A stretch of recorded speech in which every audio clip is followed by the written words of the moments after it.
Now, this week will mark 2 months under the new administration. For a look at how the Trump White House is faring and how Democrats are reacting, we went to our partners at The Hill for some analysis. Alex, thank you for giving us a few minutes here. We're about 2 months into the Trump White House, which, of course, you're covering pretty much day in, day out. What's your sense of how they're getting their message out? Do you think it's really resonating with the public at this point?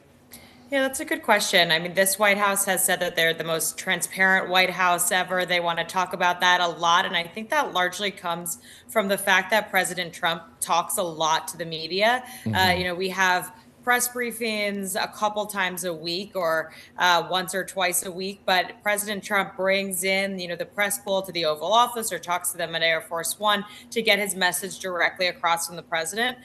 So I think that's a large part of their messaging campaign. But I will say where there seems to be a disconnect or where they are struggling on messaging is on the issue of the economy, which a lot of people who voted for Trump voted for him because they trusted that he would turn things around on the economy. And as they see, the stock market struggling because of threats towards tariffs on the European Union or Canada or Mexico. I think Americans have a lot of questions over if all of this is worth it, if it's going to raise prices for us, if it's going to impact the stock market like it has.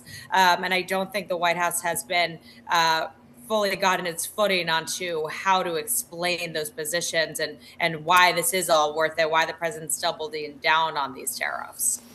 It seems like almost every move the administration makes, from the deportation efforts to laying off thousands of federal workers, is getting challenged in court.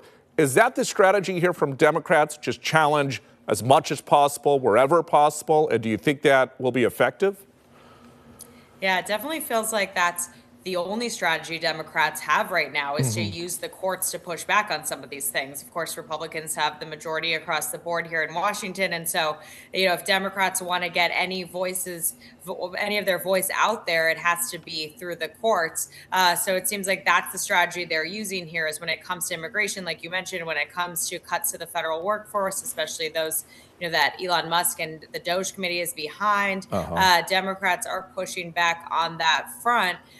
Whereas, we saw Democrats have the opportunity to kind of take a stand just this past weekend and not vote to keep the government open past the Friday shutdown deadline.